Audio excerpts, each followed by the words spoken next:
Hi, and welcome back to the mini farm. Today, we're going to talk about egg preservation methods, mainly water glassing eggs, but we have other options in this video too, just to kind of show you what to do with the abundance of eggs that a lot of us are getting right now if you have your own chickens. So if you want to see how to water glass eggs and get some other ideas of how to save them for later, then just keep watching. But first, please give this video a thumbs up if you like videos like this, and click the red subscribe button below. If it's already great, thank you so much for being here. I really love having you here, and I enjoy our chats in the comment section. Without further ado, here's how to water glass your eggs and other ideas for egg preservation. One of the things we're going to do is water glass the eggs. I'm going to also freeze dry some. I'm going to try dehydrating them for the first time. I haven't dehydrated my eggs before because we've had the freeze dryer ever since we've had a ton of eggs. But I wanted to compare what it was like. Excalibur has a recipe on their website where you scramble the eggs first and then dehydrate them and then powder them, and then you can just reconstitute them into scrambled eggs. So I wanted to see when you freeze dry them raw. So I wanted to compare the two anyway. So the other thing I did was I set some eggs in the incubator to hatch for chickens, so we can have extra chickens too. I'm gonna go ahead and show you how to water glass the eggs. To water glass the eggs, you're going to need some pickling lime. This is the one I like to use, the Mrs. Wages. You can find that almost anywhere you would find canning supplies. I've seen this at Menards, and I've also seen it on Amazon. This is not the same thing as lime from like a citrus lime. This is hydrated lime. If you want, I can leave the link for Amazon below. But I usually get this one, it's about a pound. It's fairly cheap, so it's less than $5 per bag from what I remember. But I usually get them like 3 bags at a time. And you only need 1 ounce per quart. You will need to measure this out with a scale. If you don't have one, I suggest you purchase one. They're usually like under $10. You can get them at most grocery stores that also have a kitchen section. I can leave the link for one below. If you're going to be preserving food of any kind, you really need a scale for measuring out stuff like this. So I know that we got the question on the forum and in the group of how do I do this without a scale? Honestly, I would just purchase one for under $10. Now I'm going to go ahead and mix it up. While I'm mixing it up, I wanted to answer a few questions and give a little history on what this is. Water glass is a patented term from the 1900s. The chemical compound used in water glass is sodium silicate.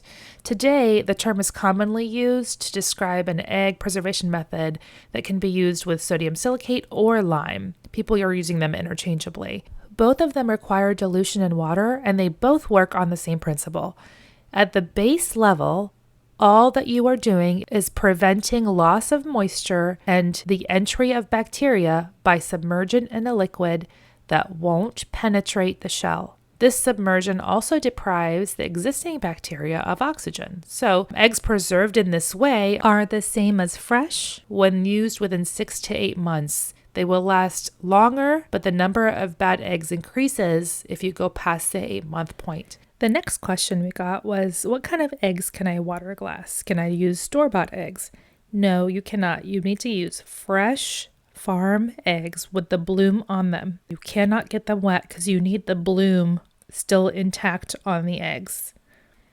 Store-bought eggs have been washed and sanitized from the outside, so they could not work for this because now that the bloom is off of the egg, they are porous and they will actually absorb the lime mixture instead of having it stay outside of it and keep it preserved. I'm going to go ahead and start layering in my eggs in my container. And the container I chose is a plastic container. That was another question that we got on the forum and in the groups of, can I use plastic or does it have to be glass? You can use plastic, as you can use anything that's non-reactive. But it may change your container over time, whether it's glass or plastic. It could start having a cloudy area where you usually would keep the water level of the lime. So now I'm going to gently stack them into this container. I wanted to get a wide base container that is very hard to tip over. So the wider the base, the more sturdy it is. And I'm just going to layer them in, making sure that there's nothing on them while I'm putting them in there. While I'm doing that, let's answer a few more questions that we got. How old can my eggs be? Well, you want them to be no older than 3 days. So when you're ready to water glass, make sure you go into the chicken coop, clean it out really well, and collect the eggs for 3 days to fill your container.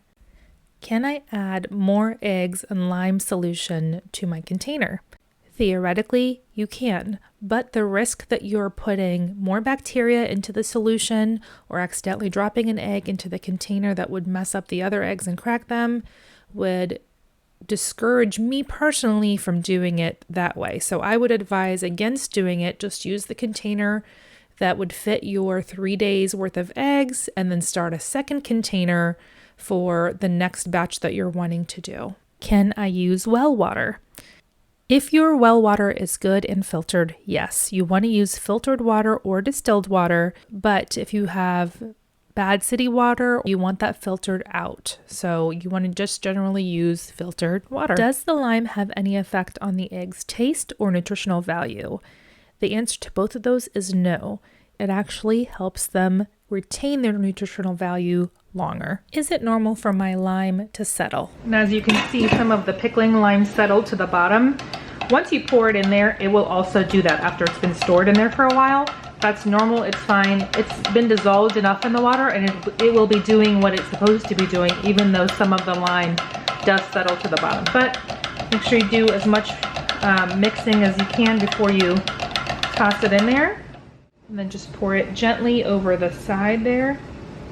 What happens if I think I found a crack in one of my eggs or a bad egg in the mix of the solution later?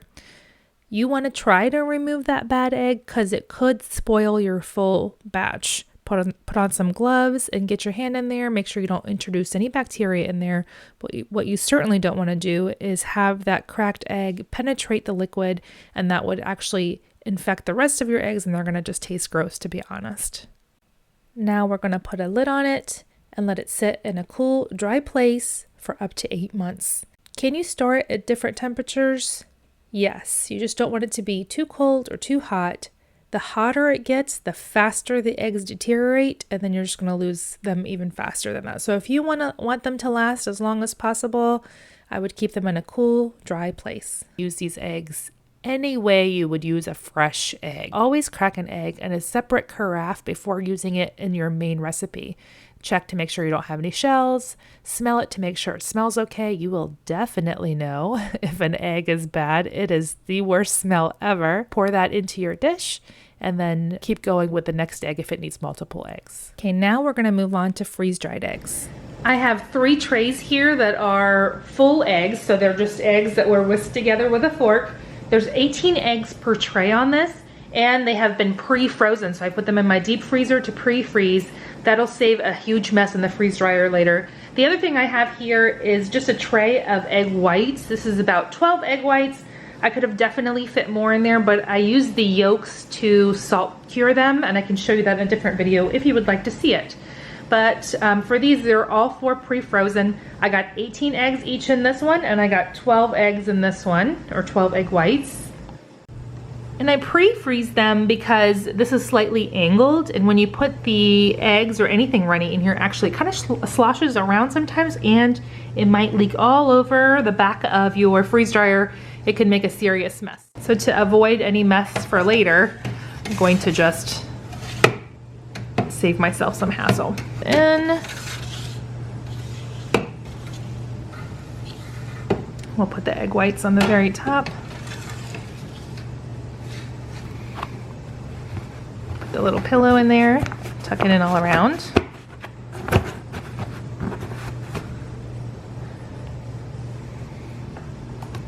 Close the door and latch it once and twice until it locks, and then hit start. Now it's going to say, please close the drain valve. My drain valve is closed. It's in a T shape, so it's ready to go. Just hit continue.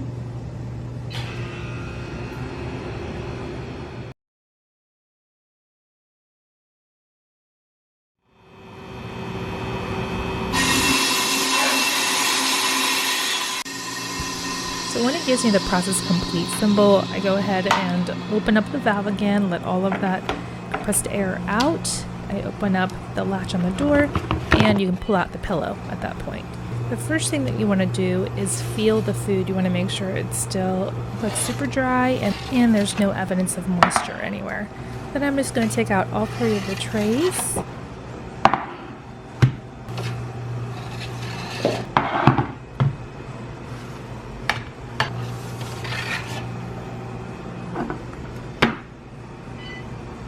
And I let my freeze dryer defrost naturally, so that beeping in the background is telling me that it's still waiting for me to tell it to do something. I'm going to go ahead and hit the no defrost button and let it kind of thaw out on its own. The egg whites are so light and fluffy. These are a little bit more dense, but they're still very light and fluffy. So we're going to weigh this out and see how much is total per tray, and then just divide it by 18 to see how much we need per egg. Okay, I'm going to take one of these trays and I'm going to weigh out the contents. So I just put a bowl on here. I zeroed out the scales, and I'm just going to put 1 tray's worth in here and see how many ounces this ends up being.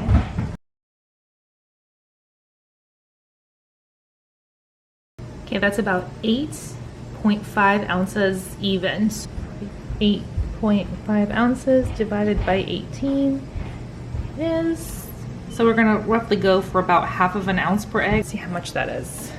So roughly a piece this size would be 1 egg. You can reconstitute that with a little bit of cold water and use it any way you would use a raw egg.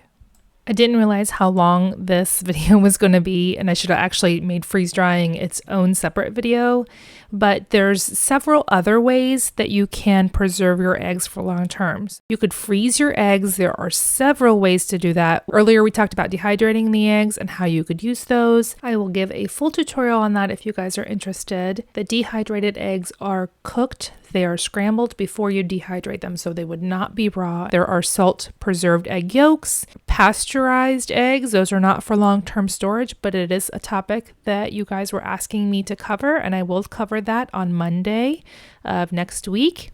And if there are any other preservation methods you want me to cover for eggs or anything else, let me know in the comments below. Thank you so much for being here with me today. If you like videos like this, please give it a thumbs up. And if you haven't done so already, you can click on my face to subscribe. Thanks for watching. Bye!